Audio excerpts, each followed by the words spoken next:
আজকে আলোচনার যে শীর্ষকটা রেখেছি সেটা হচ্ছে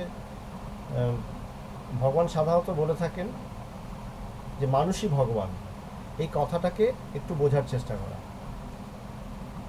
প্রথম জিনিস কি, প্রথম যে কথাটা হয় আমাদের মাঝখানে সেটা হচ্ছে আমরা সাধারণত নিজেদেরকে জীব বলে থাকি। মানে আমরা মানুষ, আমরা নিজেদেরকে যেই এই আমরা যে নিজেকে মানুষ বলে গণ্য করছি, অর্থাৎ বেদান্তের পরিভাষায় বলছে নিজেকে যে জীব বলে গণ্য করছি, এই যেই মাত্র আমি জীবন ধারণ করে জীব হলাম, সেই সাথে সাথে আমার কিন্তু নানা ধরনের সমস্যা তৈরি হলো, লিমিটেশনস তৈরি হলো, ক্ষমতা সীমিত হলো। আমার সীমিত গণ্ডির মধ্যে থেকে আমি সুখ দুঃখ ভালো মন্দ প্রত্যেকটা জিনিসকে ভোগ করি বা উপভোগ করি, যাই বলি না কেন। সাধারণত ভোগের থেকে বেশি আমরা দুর্ভোগ করতে থাকি। তো সেখানে বলছেন যবে যে গুরুর কাছে গেলাম, ভগবানের কাছে গেলাম, ভগবান আমাদেরকে একটা আশীর্বাণী শোনালেন। আশীর্বাণীটা কি? যে মানুষই ভগবান।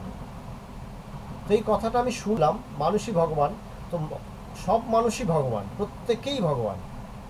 তো আমিও তার মানে ভগবান। তো আমি ভগবান, কিন্তু আমি দেখছি আমি তো সীমিত জীব, আমি তো সাধারণ মানুষ, আমার ক্ষমতা খুব সীমিত, আমার প্রত্যেকটা জিনিস নিয়ে আমি বিচলিত হই, ভালো লাগা মন্দ লাগা প্রত্যেকটা সুখ দুঃখ প্রত্যেকটা জিনিস আমাকে এফেক্ট করে, আমাকে বিচলিত করে, আমাকে প্রভাবিত করে। তো এর পারে কি আছে? তিনি তো বললেন যেটা বললেন যে তুমিও ভগবান, মানুষই ভগবান, সবাই ভগবান। তার মধ্যে আমাকে বললেন তুমিও ভগবান। আমরা শুনলাম এই কথা।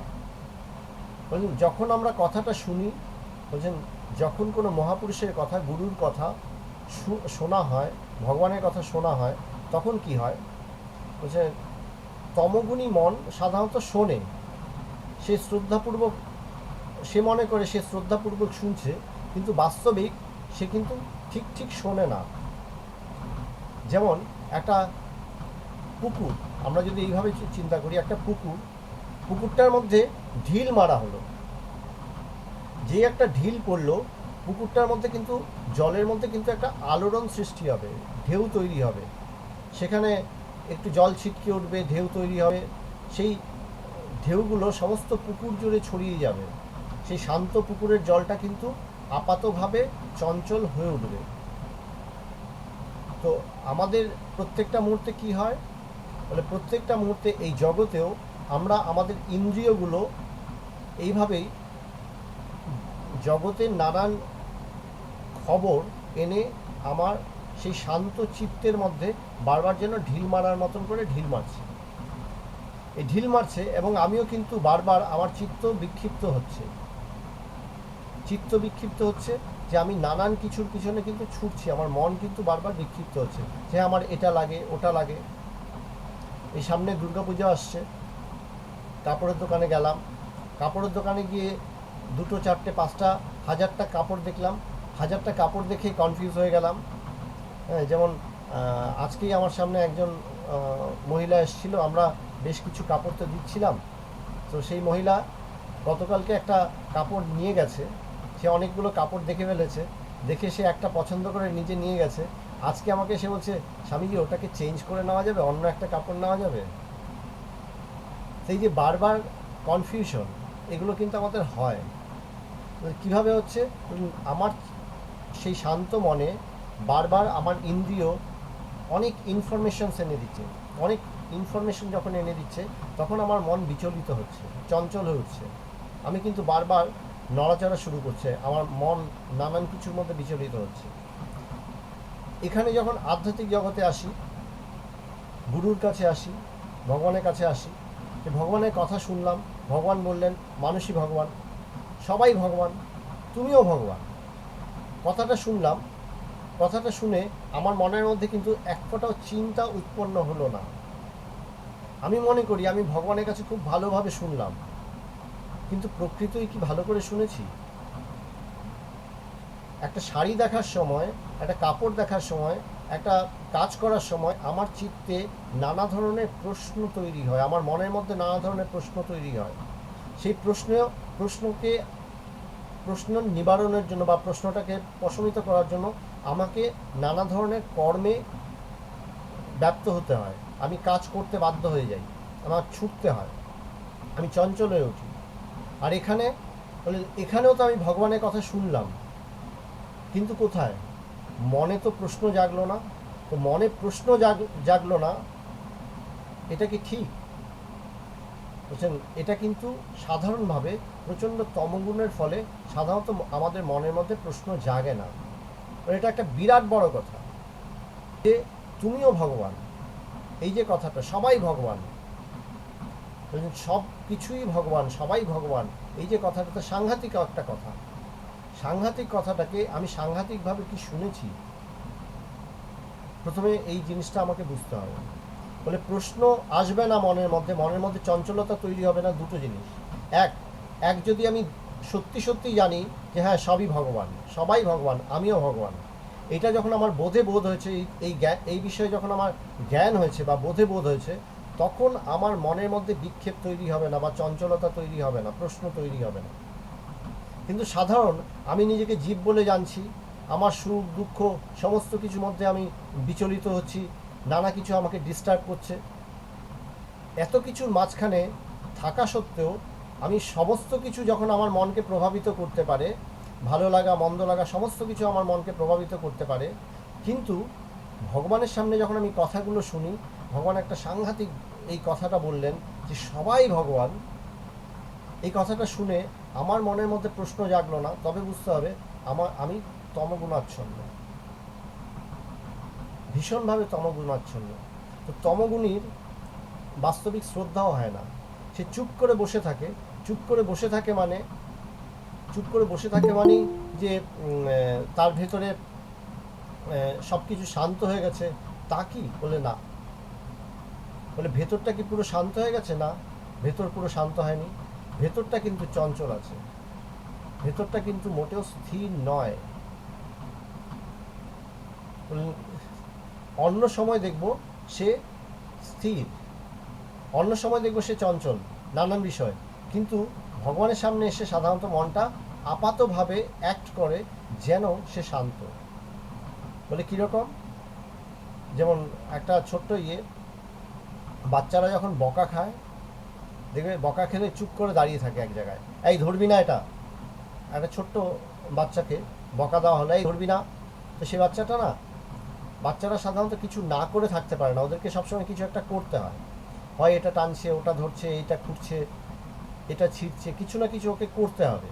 ও চুপ করে থাকতে পারে না, চুপ করে বেশিক্ষণ থাকতে গেলেও ঘুমিয়ে পড়বে। বাচ্চারা এরকমই হয়। তো বাচ্চাটাকে যদি ধমক দেওয়া, এই চুপ করে বস, নড়বি না, সে চুপ করে বসে আছে, সে স্থির হয়ে বসে আছে। সে কি প্রকৃতই শান্ত হয়ে বসে আছে? আসলে তা নয়। আসলে কি, সে অপেক্ষা করছে সুযোগের, যে কখন আমি দুষ্টুমিটা করতে পারবো, কখন ওটা ধরতে পারবো। যেই একটু চোখের আড়াল হলো, সাথে সাথে ঝাঁপিয়ে পড়ে।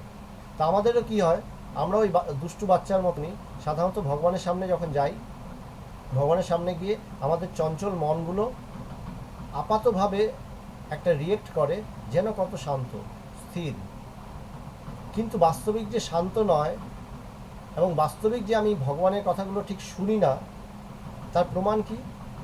তার প্রমাণ হচ্ছে তুমি নিজেকে জীব বলে ভাবছো, তুমি নিজেকে মানুষ বলে ভাবছো, তুমি নানান দুঃখ দুর্দশা সমস্যা সমস্ত কিছু নিয়ে আছো, তোমার মধ্যে ভালো লাগা মন্দ লাগা সব কিছু আছে, প্রত্যেকটা জিনিস তোমাকে প্রত্যেক মুহূর্তে চঞ্চল করে, প্রত্যেকটা জিনিস নিয়ে তুমি চঞ্চল হও, কিন্তু তুমি ভগবানের সামনে এসে তুমি নিজেকে স্থির শান্ত বলে দেখাচ্ছ। স্থির শান্তভাবে তুমি কথাগুলোও শুনছো, কিন্তু এই স্থির শান্তভাবে তোমার ইন্দ্রিয় যেমন প্রত্যেকটা মুহূর্তে তোমার মনকে চঞ্চল করে, চোখ দিয়ে এটা দেখলে তোমার মন চঞ্চল হলো, কান দিয়ে এটা শুনলে তোমার মন চঞ্চল হলো, প্রত্যেকটা মুহূর্তে আমার মনের মধ্যে নানান প্রশ্ন, জগৎ ব্যবহারকারী নানান প্রশ্ন, নানান দ্বন্দ্ব তৈরি হয়, নানান কর্ম তৈরি হয়, কর্ম প্রেরণা তৈরি হয়। তো এখানে তো হচ্ছে না। ভগবানের সামনে কথাগুলো শুনলাম, হচ্ছে না। হচ্ছে না কেন? বলে এত সাংঘাতিক কথা যে তুমিও ভগবান, সবাই ভগবান, মানুষ মাত্রই ভগবান। শুধু মানুষ কেন, প্রত্যেকটা জীবই ভগবান। এই যে ভগবানের সাধারণ ভগবান বলছেন, এবং এটা বেদান্ত সোসাইটির স্লোগান যে মানুষই ভগবান, সবাই ভগবান। এখানে মানুষ বলতে শুধু মানুষকেই বোঝানো হচ্ছে না, যে মানুষ ছাড়া যে অন্যান্য জীবজন্তু সবাই কিন্তু ভগবান, সবাই তাই। এই সাংঘাতিক কথাটা কিন্তু আমাকে আলোড়িত করে না। আমাদেরকে একটু ভাবতে হবে, বলছে জ্ঞানের খোঁজ করতে হলে আগে আমাকে বুঝতে হবে যে কোথায় সমস্যাটা তৈরি হচ্ছে। আমি যদি আমার সমস্যাটাকে বুঝি তবে কিন্তু সমাধান সম্ভব। একটা বেদান্তের সুন্দর কথা ভগবান সেদিন বলছিলেন যে এক ব্রহ্ম বা আত্মা সম্বন্ধে ব্যাখ্যা করা সাধারণত বেদান্তে হয় না। লক্ষণ বলে দেওয়া হলো ব্রহ্ম বা আত্মা, এই ব্যাখ্যা কি করা হয়? এই মায়াকে ব্যাখ্যা করা হয়, এই অজ্ঞানকে ব্যাখ্যা করা হয়। অজ্ঞানটাকে এত বেশি করে ব্যাখ্যা করা হয় যে যেন অজ্ঞানটাকে আমি ধরতে পারি। যেই মুহূর্তে আমি আমার সমস্যাটা ধরতে পারবো তখনই কিন্তু আমি মুক্ত হয়ে যাব, তখনই কিন্তু সত্য এমনি প্রকাশ হবে। একটা আগুন জ্বলছে, আমি দূর থেকে আগুনের ধোঁয়া দেখতে পেলাম, দেখতে পেয়ে সেই ধোঁয়াটাকে খুঁজতে খুঁজতে, ধোঁয়াটাকে লক্ষ্য করে এগিয়ে আস্তে আস্তে আমি কাছে এসে পড়লাম যেখান থেকে ধোঁয়াটা বেরোচ্ছে। কিন্তু আমি আগুনের শিখা দেখতে পাচ্ছি না, আগুনটাকে ঠিক দেখতে পাচ্ছি না। কেন দেখতে পাচ্ছি না? তার কারণ হচ্ছে আগুনটা ছাই চাপা পড়ে গেছে। একটু যদি ছাইগুলো সরিয়ে দিই তাহলে কিন্তু আগুনের শিখাগুলো বেরিয়ে আসবে। ঠিক তেমনি আমিও গুরুর কাছে গেলাম, ভগবানের কাছে গেলাম, ভগবানের কাছে গিয়ে কথাটা শুনলাম, আমার মনটা প্রতিক্রিয়া তৈরি করলো না। তুমিও ভগবান, এই কথাটা শুনলাম, মনটা প্রতিক্রিয়া তৈরি করলো না। আমার মনে হলো হ্যাঁ আমি ঠিকভাবেই শুনেছি, ভগবানের কথাটা শ্রদ্ধাপূর্বক শুনেছি। বাস্তবিক কিন্তু শ্রদ্ধাপূর্বক শুনিনি, সেই দুষ্টু বাচ্চাটার মতন অপেক্ষা করে বসে আছি আবার সংসারে ফিরে যাওয়ার জন্য। তাই বলছেন এই তমগুণী মন বারবার সংসারের দিকে আকর্ষিত হচ্ছে। এই মনটা যখন একটু শুদ্ধ সত্যগুণী হয় তখন কি, তখন সে ঈশ্বরের দিকে আকর্ষিত হয়, তখন ঈশ্বরীয় কথায় তার ভেতরে প্রতিক্রিয়া তৈরি হয়। এই সত্য অনুসন্ধান তার মধ্যে শুরু হয়, আত্ম অনুসন্ধান শুরু হয়, যে আত্মা কি তাকে জানবো বুঝবো, ঈশ্বর কি তাকে জানবো বুঝবো, অনুভব করব। এই জিনিসগুলো তাকে প্রত্যেক মুহূর্তে উদ্দীপিত করে। সাধারণ মানুষের কি হয়, যারা তমগুণী তাদেরকে জগৎ উদ্দীপিত করে, আরও অজ্ঞান উদ্দীপিত করে। বললেন আগুনটা ছাই চাপা পড়ে আছে, সে হয়তো আরও ছাইগুলোকে উঠিয়ে দিয়ে দিল। ছাইগুলো উঠিয়ে দিতে দিতে কি হবে, এক সময় আগুনটাই পুরোটা যেন নিভে যাবে, আর একটা পিরিয়ডে ধোঁয়াও বেরোবে না। যে সত্যিকারের বুদ্ধিমান সে কি করবে, সে আগুনটাকে রক্ষা করার জন্য ধীরে ধীরে ছাইগুলোকে সরাবে। তাই এ পথে বুদ্ধিমান হতে হয়। কারণ আমার অনেক সমস্যা, আমার জগতে অনেক সমস্যা, আমার জীবনে অনেক সমস্যা, আগে এই সমস্যার সমাধান করি তারপরে ঈশ্বর টিশ্বর বুঝবো। বলে বোকার মতন কথা। বলে সমস্ত সমস্যার সমাধানটা কি করে হবে? আগুনটার প্রকাশেই তো সমস্ত সমস্যার সমাধান হবে। বুঝলেন, ঈশ্বর এই আত্মার প্রকাশে বা ঈশ্বরকে জেনে, ঈশ্বরকে উপলব্ধি করে, সহজ ভাষায় বললে ঈশ্বর বা ভগবানকে উপলব্ধি করেই তুমি প্রকৃতই সমস্ত সমস্যার সমাধান ঘটাতে পারবে। তাই এই সভ্যতার ইতিহাসে একটা বড় জিনিস কি, মানে একটা বড় আশীর্বাদ। আমরা প্রথম থেকেই জানি নিজেকে সাধারণ মানুষ বলে, জীব বলে। আমি এই ভ্রমটা আমার মধ্যে থেকেই যায়, এই ভ্রম বা অজ্ঞানটা আমার মধ্যে থেকেই যায় যে আমি একটা সাধারণ মানুষ।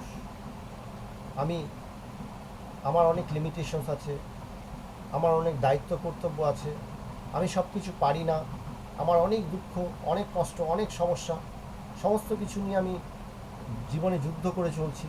বলে হ্যাঁ, বলে এটাই আমার কাছে একমাত্র সত্য, জীবনের সত্যটা কি এটাই? বলছেন হ্যাঁ ঠিক আছে, কিন্তু এর পারেও অনেক কিছু আছে, এর পারেও আমাকে এই জিনিসটা বুঝতে হবে। কারণ আশীর্বাদটা কি, যে এটাই আশীর্বাদ, যখন আমি এই কথাটা ভগবানের কাছে শুনলাম, মানুষই ভগবান, তুমিও ভগবান, সবাই ভগবান, মানে এই কথাটা যদি আমার মনের মধ্যে দাগ কাটে তখন আমি বোঝার চেষ্টা করব আমাকে ভগবান বলা হচ্ছে। আমি ভগবানের তো সমস্যা নেই, তিনি তো মায়াধীশ।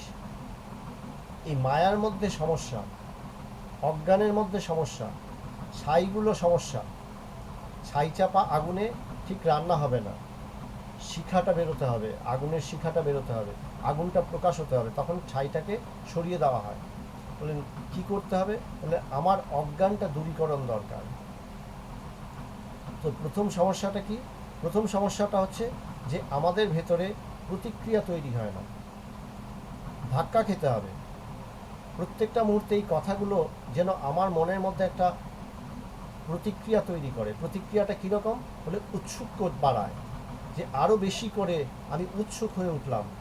ঈশ্বর কি, তাকে জানবো, এই সত্য কি জানবো, আধ্যাত্ম সত্যকে আমি জানবো। এই যে উৎসুক, জগতের মানুষ তমগুণাচ্ছন্ন হয়, জগতের প্রতি আরও বেশি উৎসুক বাড়ে। সত্যগুণী মানুষ যে প্রকৃতি আধ্যাত্ম চর্চা করে, তার উৎসুক কোথায় জন্মায়? আরও বেশি করে আমি চর্চা করব, জানব। তো ভগবান বলতে কি বোঝায়? আত্মা বলতে কি বোঝায়? বলছেন তিনি নিস্তরঙ্গ। বলছেন সেখানে কোনো তরঙ্গ নেই, সেখানে কোনো বন্ধন নেই। আমি নিজের মধ্যে কি দেখছি? আমি বদ্ধ। কিসের দ্বারা বদ্ধ? নানান দায়িত্ব কর্তব্যের মধ্যে আমি বদ্ধ। প্রচুর দায়িত্ব কর্তব্য আমার মধ্যে আছে। এই দায়িত্ব কর্তব্যের ছায়ার মধ্যে আমি আবদ্ধ হয়ে আছি। আমার মধ্যে তরঙ্গ আছে। তরঙ্গ অর্থাৎ চঞ্চলতা, চঞ্চলতা আছে। যেই আমি কিছু একটা জিনিস দেখলাম, মনে হলো হ্যাঁ এটা আমার লাগবে, আমি ছুটলাম, পেতে ছুটলাম। একজন আমাকে বলল ওখানে না ওইটা বিক্রি হচ্ছে, দারুণ, খুব কম দামে। পুজোর সময় সবাই মার্কেটিংয়ে এইভাবেই ছোটে, যে ওইখানে অফার আছে, যাও। ছুটলো। এই যেমন আজকাল তো অনলাইন সেল বেড়েছে সমস্ত, তো বিগ বিলিয়ন ডে এসছে, তো বিগ বিলিয়ন ডে আসছে, সবাই অপেক্ষা করে বসে আছে, বিগ বিলিয়ন ডেতে প্রচুর মার্কেটিং হবে। কারণ তখন এই ডেলিভারি বয়গুলোর অবস্থা খারাপ হয়, ওরা ডেলিভারি দিতে দিতে ওরা পাগল হয়ে যায়। তো সবাই প্রতীক্ষা করে বসে থাকে যে আমাকে কিনতে হবে।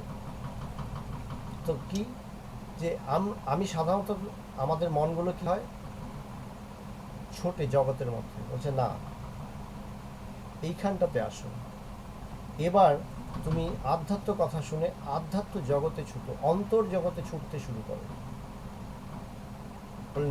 তোমার মন তরঙ্গায়িত, চঞ্চল। সেই তরঙ্গে বলছেন একটা ঢেউকে আরেকটা ঢেউ কিভাবে কাটবে। যেমন এই কথাটাকে ঠাকুর রামকৃষ্ণদেব এইভাবে বলছেন, পায়ে একটা কাঁটা ফুটলো, সেই কাঁটাটা বের করতে হলে আমার আরেকটা কাঁটার দরকার। এবার একটা সূচ নিলাম, সূচ নিয়ে পায়ের কাঁটাটা আস্তে আস্তে খুঁটে খুঁটে বের করে নিলাম। কাঁটাটা বেরিয়ে গেলে দুটো কাঁটাই আমার কাছে অপ্রয়োজনীয় হয়ে গেল। সূচটাও তখন আমি আর ধরে রাখবো না, ফেলে দেবো, রেখে দেবো, মানে সরিয়ে দেবো। বলে ঠিক সেইভাবেই বলছেন প্রথমে বিচার। এই কাঁটাটা কি বলছেন? বিচার। বিচারটা কি হবে? জগতে আমি শুধু আসক্তির পিছনে ছুটি, নানান চাওয়া পাওয়ার পিছনে ছুটি। এখানে কিসের পিছনে? বলে এখানে কোনো কিছু অন্তর্জগতের যাত্রাটা কি, অন্তর্জগতের ছোটাটা বলতে কি বোঝায়? বারংবার বিচার, এই আত্মতত্ত্বের বারবার বিচার। আমি বিচার করে দেখছি, বিচারটা কিসের সাথে হচ্ছে? সাধারণত প্রাথমিক অবস্থায় আমি তুলনামূলকভাবে বিচার করছি। তুলনাটা কি? বলেন সত্যের সাথে আমি বর্তমান পরিস্থিতির তুলনা করছি। সহজভাবে ভেঙে ভেঙে জিনিসটা বলার চেষ্টা করছি যে সত্য কি। আমাকে বলা হলো, সত্য শোনানো হলো, ভগবান আমাকে সত্য শোনালেন যে সবাই ভগবান, মানুষই ভগবান, তুমিও ভগবান। আমি সত্যটা শুনলাম। এবার সত্যটা শুনে আমার মধ্যে বিচার এলো যে ভগবান, মানে সহজ ভাষায় ভগবান বলা, বেদান্তের পরিভাষায় ব্রহ্ম বা আত্মা বলা, একই কথা। তত্ত্বমস্য শ্বেতকেতু বলছে না যে তুমি সেই মহাবাক্যের কথা, ছান্দোগ্য উপনিষদে উপদেশ, যে হে শ্বেতকেতু তুমি সেই পরমাত্মা। তো সেই পরমাত্মা, অথচ আমি নিজেকে বদ্ধ জীব বলে ধারণা করেছি। বদ্ধ জীব হওয়ার দরুন আমি জীবের এই নিজেকে জীব বলে ধারণা করার দরুন আমি সেই জাতীয় সমস্ত সমস্যা বা সমস্ত গুণ নিজের উপরে চাপিয়ে নিয়েছি।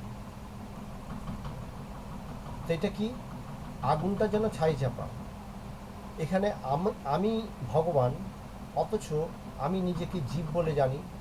মানে আমার ভগবান সত্তাটা যেন, বা যে আমার যে আত্মা, এটা যেন চাপা পড়ে গেছে, ছাই চাপা পড়ে আছে। এই ছাইটাকে সরাবো কী করে? বলে বিচারের দ্বারা। বিচার করতে হবে। বিচারটা কিভাবে করব? বলে সত্যকে সামনে রাখবো। যে কথাটা আমি শুনলাম যে আমি ভগবান, মানুষই ভগবান, অর্থাৎ আমি ভগবান।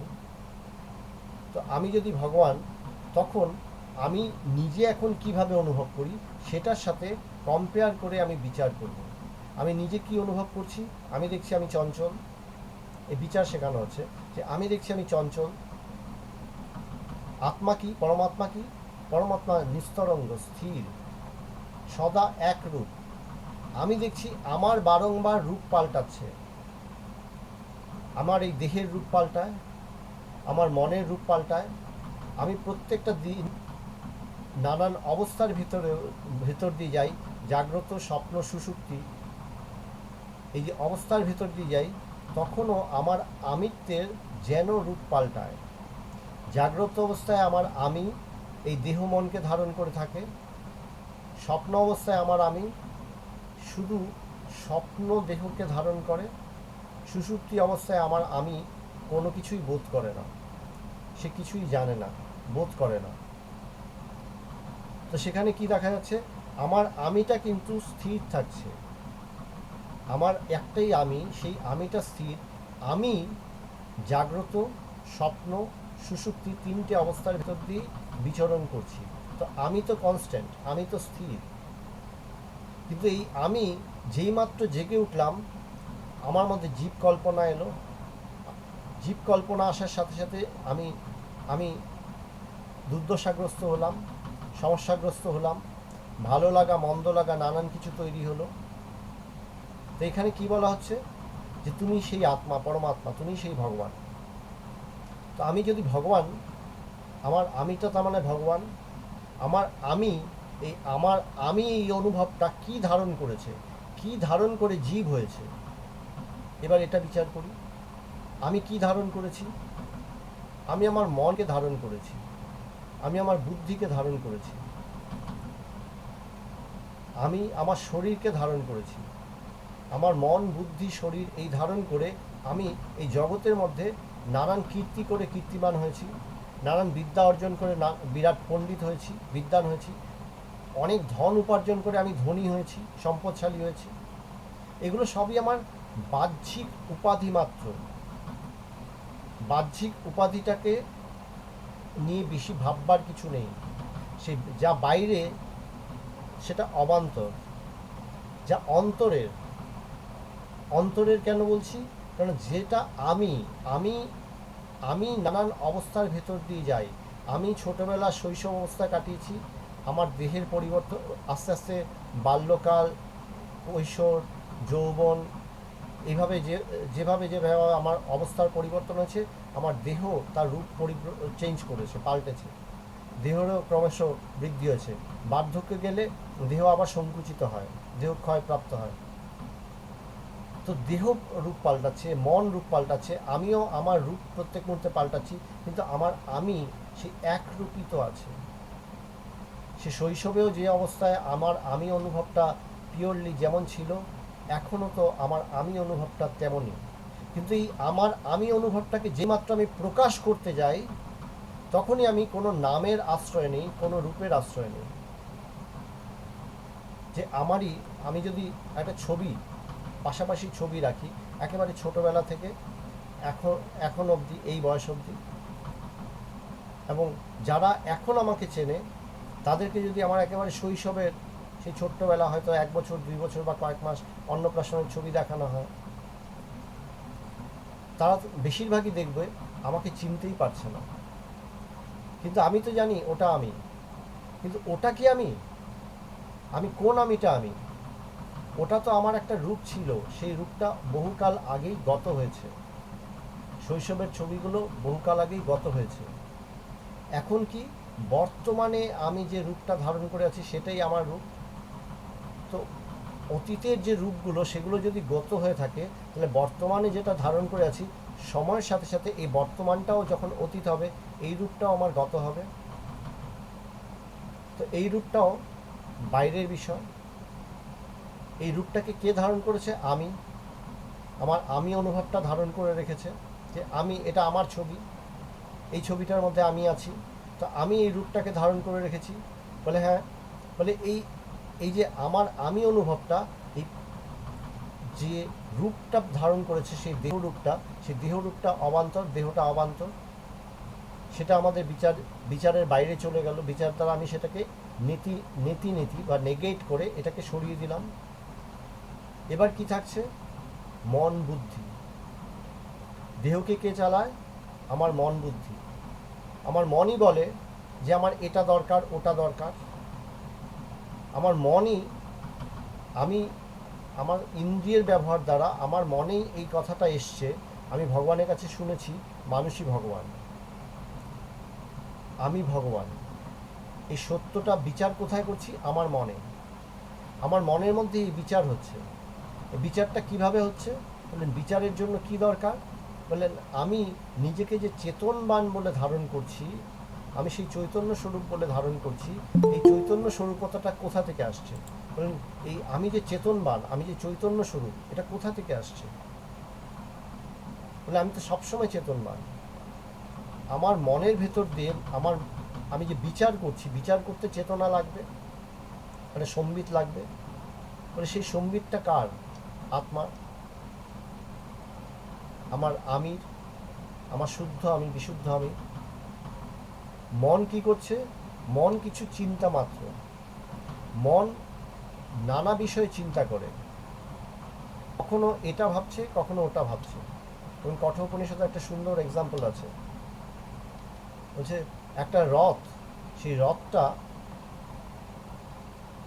চলছে, সে রাজপথ দিয়ে যখন চলছে, সুন্দর স্মুথ চলছে, চলতে চলতে একসময় রাজপথ শেষ হয়ে গেল, সে এবার গ্রাম্য রাস্তা দিয়ে, ভাঙা রাস্তা দিয়ে চলছে। তখন ধুলো উঠছে, কাদা লাগছে, অবশেষে মাঠে নেমে পড়লো। সেখানে শুধু কাদা, রথের চাকায় কাদা লাগছে, রথের গায়ে কাদা লাগছে। যে রথী সে কিন্তু নির্লিপ্ত, তার কিন্তু কিছুই হচ্ছে না। ঠিক তেমনি যে আমি কিন্তু নানান রূপ, নানান কিছুর ভেতর দিয়ে, নানান সুখ দুঃখ, নানান দ্বন্দ্বের ভেতর দিয়ে প্রত্যেক মুহূর্তে চলছি। আমি কিন্তু চলছি। কখনো কখনো আমাদের মনে হয়, যখন বিরাট উৎকট সমস্যা হয়, মনে হয় আমি আর পারছি না, পারি আর না পারি। ভগবান একটা সেদিন মজার কথা বলছিলেন। মজার কথা এইভাবে যে আমি ভগবানকে বলছিলাম, ভগবান ওর বড্ড কষ্ট, ওর খুব কষ্ট পাচ্ছে।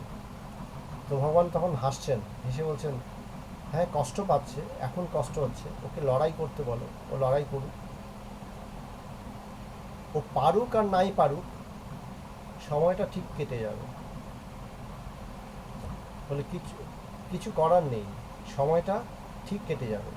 কেউ পারে, কেউ পারে না। আমি বলছি আমি পারছি, বা আমি বলছি আমি পারছি না। তুমি পারো আর নাই পারো, যা হওয়ার ঠিক তা হয়ে যাবে, যেমনটা হওয়ার তেমনটাই হবে। আমরা হাজার চেষ্টা করেও অন্যথা করতে পারবো না। যে রথী সে কী করছে? কখনো মাঠে ঘাটে নেমে যাচ্ছে, কাদা টাদা লাগছে, কখনো রাজপথ দিয়ে যাচ্ছে। যাই হোক, রথী কিন্তু সে একই। রথে যেন পরিবর্তন ঘটছে, আমার মনের মধ্যে পরিবর্তন ঘটছে, দেহের মধ্যে পরিবর্তন ঘটছে। মন নানান কিছু, নানান দোলায় দোলছে। মন কখনো বিষয় নিয়ে ভাবছে, মন কখনো আত্মা নিয়ে ভাবছে, মন কখনো এটা ওটা পেতে ছুটছে, মন আবার ঈশ্বরকে পেতে ছুটছে। ছোটাটা একই, দুটোই চাহিদা, কিন্তু দুটো চাহিদার মধ্যে একটা পার্থক্য আছে। একটা পার্থক্য কি? একটা জায়গায় আমার চাহিদা কখনো শেষ হয় না। এই মায়ার মধ্যে আমার চাহিদা কোনো দিন শেষ হবে না। এটা চাই, সেটা চাই, আরও চাই, আমার চাহিদা কখনো শেষ হবে না। এখানে শুধু একটাই চাওয়া, আধ্যাত্মিক জগতে শুধু একটাই চাওয়া, আমি ঈশ্বরকে জানতে চাই, ঈশ্বরকে বোধ করতে চাই, অনুভব করতে চাই, একটাই চাওয়া। বলে এই চাওয়ার কি পরিসমাপ্তি আছে? বলে আছে। বলে কীরকমভাবে পরিসমাপ্তি? বলে যেই মাত্র তুমি সেই সত্যকে জানবে, ঈশ্বরকে জানবে, যে এটা জানবে তুমি সেই পরমাত্মা, তুমি সেই সত্য, ভগবান বলছেন তুমি সেই ভগবান, সবাই ভগবান, তুমিও ভগবান। আমি যখন এই কথা জানবো যে আমি সেই পরমাত্মা বোধ করব, তখন কিন্তু আমার সমস্ত চাওয়া পাওয়া এক মুহূর্তে শেষ হয়ে গেল, সমস্ত প্রশ্ন দ্বন্দ্ব এক মুহূর্তে শেষ হয়ে গেল। আর কিন্তু আমার মধ্যে কোনো প্রশ্ন দ্বন্দ্ব চাওয়া পাওয়া কিছুই থাকলো না। তো তখন কি হবে? বলে তারপরে আমি শুধু নিজেকে আস্বাদ করব। এই আস্বাদনটা শেষ হয় না। জগতে প্রকৃতই আমি আস্বাদ করতে গিয়ে, জগৎটাকে আস্বাদ করতে গিয়ে, মায়াটাকে আস্বাদ করতে গিয়ে আমি কিছুই আস্বাদ করতে পারি না। এখানে দেখি ক্রমাগত আমার পিপাসা যেন আর বাড়ছে, জগৎ তৃষ্ণা যেন আর বাড়ছে। আর এখানে বললেন এখানে শুধু পাওয়া, পেয়ে চলা, প্রাপ্তি। ওখানে আমার অতৃপ্তি বাড়ে, জগতে অতৃপ্তি বাড়ে। একটা শিশু কিছু জানতো না, সে একটা বই পড়লো, অক্ষর জ্ঞান হলো, সে আস্তে আস্তে বই পড়তে শুরু করলো। যেমন যেমন বই পড়ছে, তার বইয়ে পড়ার প্রতি তার চাহিদা তৈরি হচ্ছে। সে দেখছে যে আরে এটা পড়তে হবে, ওটা পড়তে হবে, আরও সে পড়ছে। আস্তে আস্তে সে পণ্ডিত হয়ে গেল, সে বহু কিছু পড়ে নিয়েছে, বহু কিছু জানে। সে পণ্ডিত, যখন যথার্থ পণ্ডিত হলো, সে তখন কি জানবে? যে আমি বেশিরভাগই জানি না। এই সংসার আমার মধ্যে সবসময় অতৃপ্তি এনে দেয়, এই জগৎ আমার মধ্যে সবসময় অতৃপ্তি এনে দেয়। ঈশ্বর বা পরমাত্মা বলেন কি? বলে পরিপূর্ণতা এনে দেয়। তো একদিকে আমার অপূর্ণতা, আরেকদিকে পূর্ণতা। তা আমি কোন দিকে যাব? বুদ্ধিমান কি করবে? যে বুদ্ধিমান, সে অবশ্যই পরিপূর্ণতার দিকে যাবে। সে বলবে তাই তো, এদিকে তো আমি সংসার এতকাল করলাম, করে তো আমার মধ্যে পরিপূর্ণতা আসলো না, তা আমাকে পরিপূর্ণতা লাভ করতে হবে। আমাকে পরিপূর্ণ, বলছেন ঈশ্বর পরিপূর্ণ স্বভাব, পরমাত্মা পরিপূর্ণ স্বভাব, সেখানে কোনো অভাব নেই, তিনি পূর্ণ, তিনি সম্পূর্ণ পূর্ণ, সেখানেই সব কিছু। বলে সর্বকামাপ্তি, সেখানেই সমস্ত কামের সমাপ্তি হচ্ছে, যে সেখানে পরিপূর্ণতা। তো সেই পরিপূর্ণতা লাভ করব না? পরিপূর্ণতা লাভই তো আমাদের সবসময় উদ্দেশ্য। যখন আমরা খেতে বসি তখন কি করি? সাধারণভাবে যখন আমরা খাই তখন কি সব কিছুকে সুন্দর করে গুছিয়ে চেটেপুটে খেয়ে শেষ করে দিই। মানে যখন চেটেপুটে খাওয়া বলতে ভগবান একটা জিনিস বলতেন, দেখ কাউকে দেখবি সুন্দর করে চেটেপুটে খাচ্ছে। চেটেপুটে খাওয়া মানে সে যেন পরিতৃপ্ত, সম্পূর্ণ পরিতৃপ্ত। ওই চেটেপুটে খেয়ে সে পরিতৃপ্ত হলো, বলছেন ওটা পরিপূর্ণতার একটা যেন লক্ষণ, একটা যেন ইঙ্গিত। বলে হ্যাঁ, তার খাদ্যে, খাওয়ার দিক থেকে সে তৃপ্ত হলো, পুরোপুরি পরিতৃপ্ত হলো। বলে হ্যাঁ, কিন্তু সেটা সাময়িক। বলে এই আত্ম অনুসন্ধানের ক্ষেত্রে যখন আমরা খুঁজি, আমরা যখন ভেতরে ঢুকতে থাকি, আস্তে আস্তে আমাদের কাছে এটার প্রকাশ হতে থাকে, এই সত্যের প্রকাশ হতে থাকে, বিচারের দ্বারা আমার গভীরতা বাড়তে থাকে, এই আত্ম অনুসন্ধানের গভীরতা বাড়ে, আমার কাছে ধীরে ধীরে প্রকাশ হতে থাকে এই সত্য। এই সত্য যেমন যেমনভাবে প্রকাশ হতে থাকে, আমি তৃপ্ত হতে থাকি। পরে যখন বোধ করি যে তাই তো, এই কথাটা তো সত্য, যে তাই তো আমার আমির বাস্তবিক কখনোই পরিবর্তন ঘটেনি, আমি তো কখনো চঞ্চল হইনি, আমি নিজেকে চঞ্চল দেখছি, আমার নিজেকে চঞ্চল বলে মনে হয় কিসের অপেক্ষায়? নানান বস্তু বিষয়ের অপেক্ষায়। সেই চঞ্চলতাটা কোথায়? বলে চঞ্চলতাটা বস্তুর অপেক্ষায়, অন্য কিছু অপেক্ষায় আমার মধ্যে চঞ্চলতা দেখা যাচ্ছে। বাস্তবিক আমার আমি তো স্থির, একই রকম আছে। আমার আমি অনুভবটা সেই শৈশবেও যা ছিল এখনও তাই আছে। আমার আমি অনুভবটার মধ্যে তো কোনো চঞ্চলতা নেই। আমি নিজেকে যখন ধারণা করি আমার মধ্যে এই অতৃপ্তি আছে, এটার অভাব আছে, তখন আমি সেটা পেতে ছুটি। বুঝছেন? আমি নিজেকে শান্ত করব, কিভাবে শান্ত করব?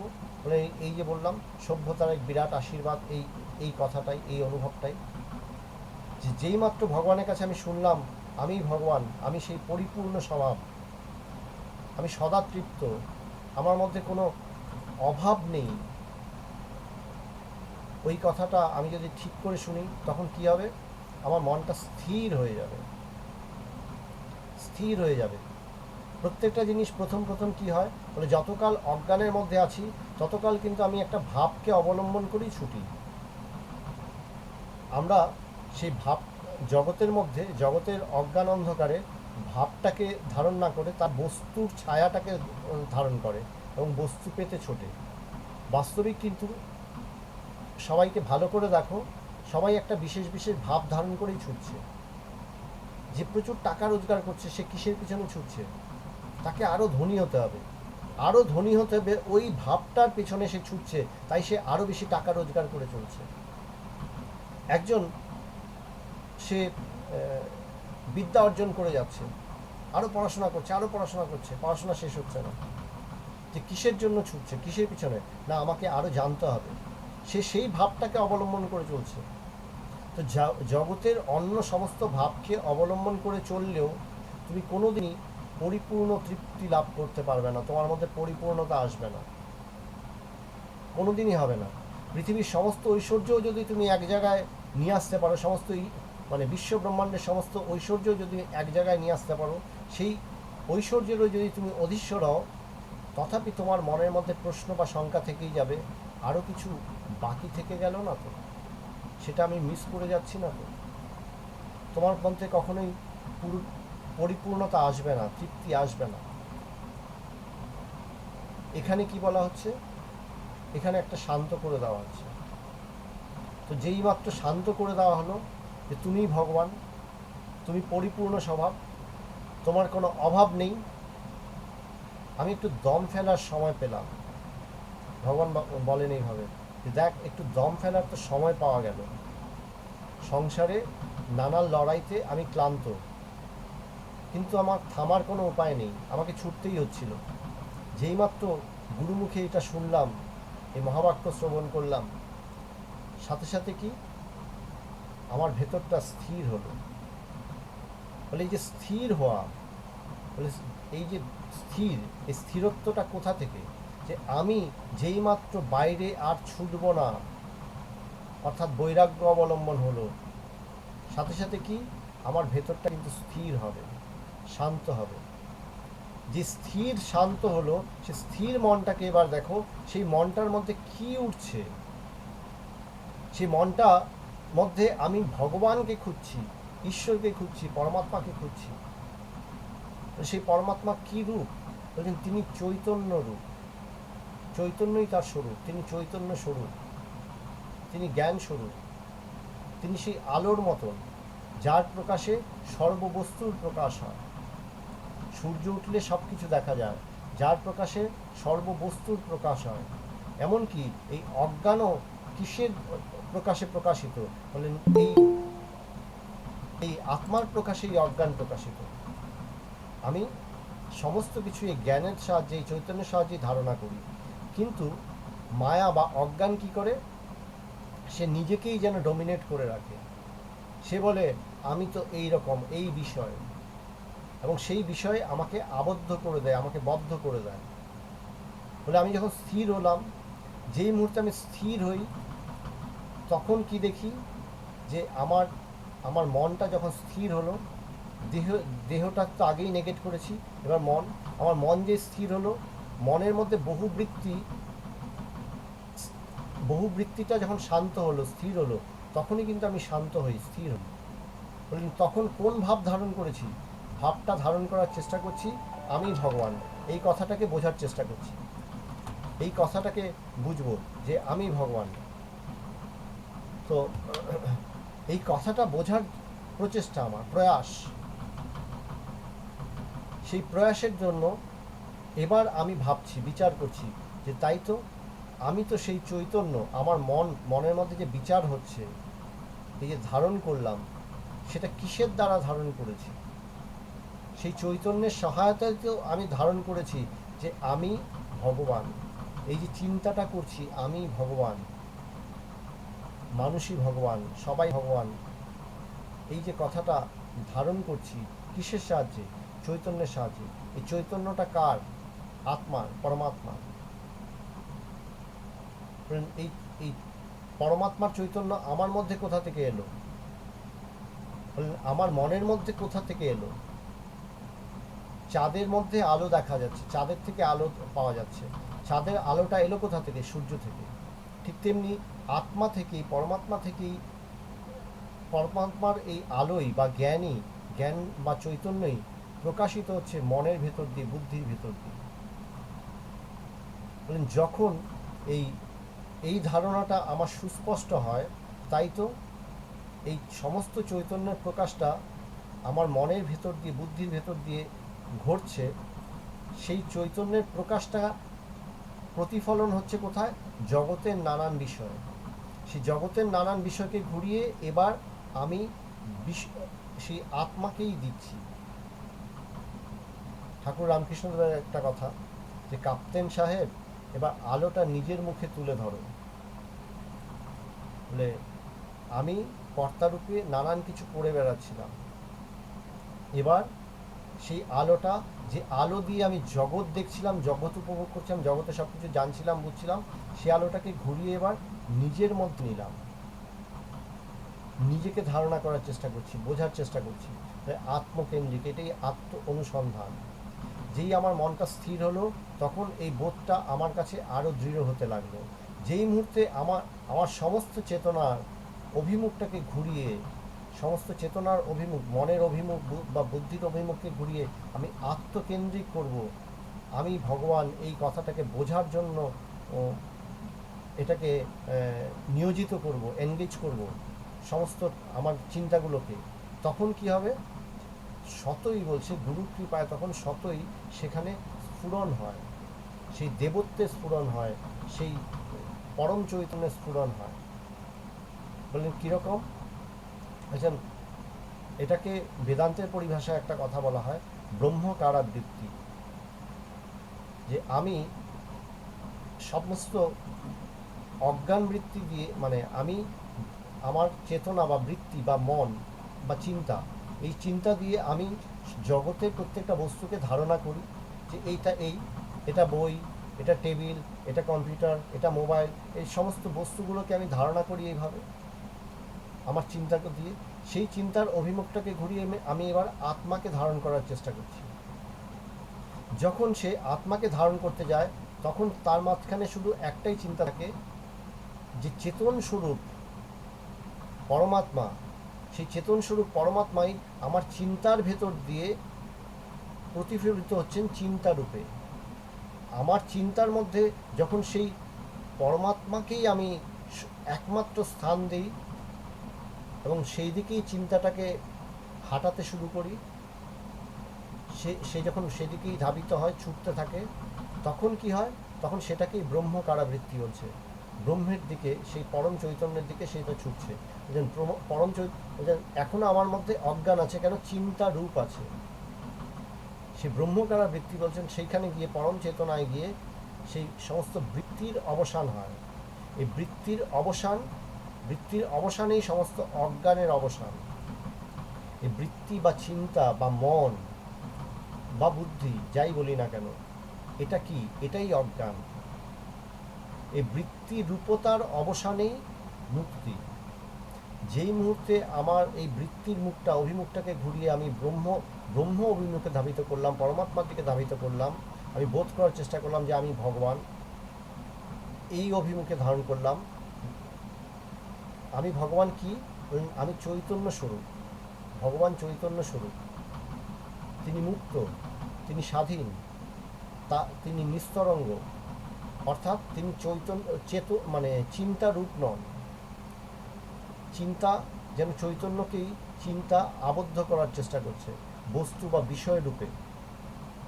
সমস্ত বস্তু বা বিষয়ের রূপ ছাড়িয়ে যখন সেই স্বরূপ স্বরূপে স্বরূপ অনুসন্ধান করতে গিয়ে, আমি সেই চৈতন্য স্বরূপ অনুসন্ধান করতে গিয়ে সেখানে পৌঁছাই, অভিমুখটাকে ঘুরিয়ে দিতে সক্ষম হই, সম্পূর্ণ অভিমুখটা ঘুরিয়ে দিতে সক্ষম হই, তখনই সেটাকে ব্রহ্মকারা বৃত্তি বলে। সেই বৃত্তির পরিসমাপ্তি কি? বৃত্তি রূপতা সেখানে গিয়ে গলে গেল। এটাই এভাবে বলা হয় যে নুনের পুতুল সমুদ্র দিয়ে গলে গেল। সমুদ্র মাপতে গেছিল, সে গিয়ে গলে গেল, নুনের পুতুল যেই জলে নামলো, সমুদ্রে নামলো, গলে গেল। ঠিক তেমনি আমার এই চেতনায় সেই চৈতন্য স্বরূপকে, আমার চিন্তায় চৈতন্য স্বরূপকে জানার জন্য সে ছুটছে। এটাই ব্রহ্মকারা বৃত্তি। সে সমস্ত অভিমুখটাকে ঘুরিয়ে দিয়েছি, শুধু আমার মনের একটাই লক্ষ্য, সেই চেতন স্বরূপ পরমাত্মাকে জানব, পরমাত্মাকে বুঝবো, ধারণা করব। সে পরমাত্মাকে ধারণা করার জন্য যে যখন এই চিন্তা, চিন্তা তো স্থির থাকে না, চিন্তা তো সবসময় হয়ে চলে, চিন্তার একটা গতি আছে। এই যেন সেই পূর্ণ গতিতে সেই ব্রহ্মকে ধারণা করার জন্য, চেতন স্বরূপ ব্রহ্মকে ধারণ করার জন্য ঝাঁপিয়ে পড়ল। যেই ঝাঁপিয়ে পড়ল, সেই তার চিন্তার উপতার গলে গেল, নুনের পুতুল গলে গেল, চিন্তার উপতা গলে গেল। থাকলো কি? বলে ব্রহ্মই থাকলো। এই ব্রহ্মই যে থাকলো, সেটাই হচ্ছে সেই জায়গাটা কি বলছেন, সেই জায়গা বলবার মতন, প্রকাশ করবার মতন আর কেউ থাকলো না। তাই বলছে যে যে খুঁজছিল সে ওখানে গিয়ে তো গলে গেছে। যে বৃত্তিটা খুঁজছিল, যে চিন্তাটা অনুসন্ধান করছিল, সে তো নুনের পুতুলটা ওখানে গিয়ে সমুদ্রে গিয়ে সমুদ্র মাপতে গিয়ে তো গলে গেল। তো যখন গলে গেল, কেউ তো আর ফিরল না। যে ফিরল না, তখন তবে তাকে কি জানা যায়? বলে তাকেই তো জানা যায়, সে তো চেতন স্বরূপ। কিন্তু তাকে আমি বিশেষভাবে প্রকাশ করার মতন কেউ আর রইল না। তাহলে কি হয়? বলে ব্রহ্মজ্ঞানের কি হয়? আমার ব্রহ্মজ্ঞান হয়েছে কিনা কীভাবে বুঝবো? বলেন তখন কি হয়? বলেন তখন আমার সমস্ত শঙ্কা, এই এই যে প্রশ্ন, শঙ্কা, দ্বন্দ্ব, এই প্রত্যেকটা জিনিস কি? চিন্তা রূপ।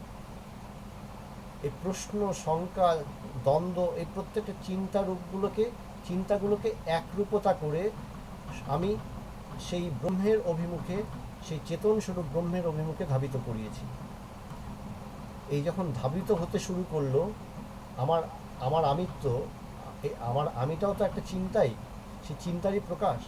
সেই যখন আমার স্বরূপ সন্ধান করছে, চেতন রূপ স্বরূপ সন্ধান করছে, সেখানে গিয়ে সে গলে গেল, সেইখানে পৌঁছে সে গলে গেল। তখন এক আত্মাই থাকে, তখন সেই এক জ্ঞানই থাকে। সেই জ্ঞান ছাড়া আর দ্বিতীয় কিছুই থাকে না। এক ব্রহ্ম ছাড়া দ্বিতীয় কিছুই নেই। সেখানে অন্য আর কোনো প্রসঙ্গও নেই। কেন? বলে আর সব কিছু তো গলে গেছে। যে নুনের পুতুলটা ছিল, সে সমুদ্রে ঝাঁপিয়ে পড়ে সমুদ্রে গিয়ে গলে গেছে। তো সমস্ত চিন্তা গলে গেছে।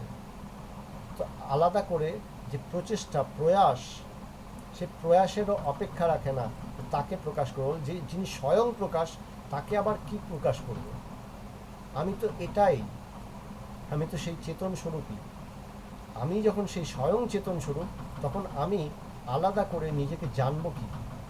আমি নিজেকে আলাদা করে প্রকাশ করব কি? আমি নিজেকে আলাদা করে কোনো উপাধি বা ভাব ধারণ করব কি? সেখানে কোনো ভাব নেই। সমস্ত ভাবের অতীত তিনি, সমস্ত ভাবাতীত, সমস্ত ভাবের অতীত। সেখানে কোনো ভাব নেই। সেখান থেকেই সমস্ত ভাবের সৃষ্টি হচ্ছে বা চিন্তার সৃষ্টি হচ্ছে। সেখানে তিনিই আছেন। তবে যেন ছায়া মাত্র, সেই ছায়া দিয়ে সেই ব্যবহারটা যেন চলতে থাকে। তাই আজকে আলোচনাটা শেষ করছি আবার এই কথাটা দিয়ে। ভগবান বলছেন মানুষই ভগবান। এই কথাটা কি? মূল কথাটা হচ্ছে যে সবই ঈশ্বর, ঈশ্বর ছাড়া দ্বিতীয় কিছু নেই।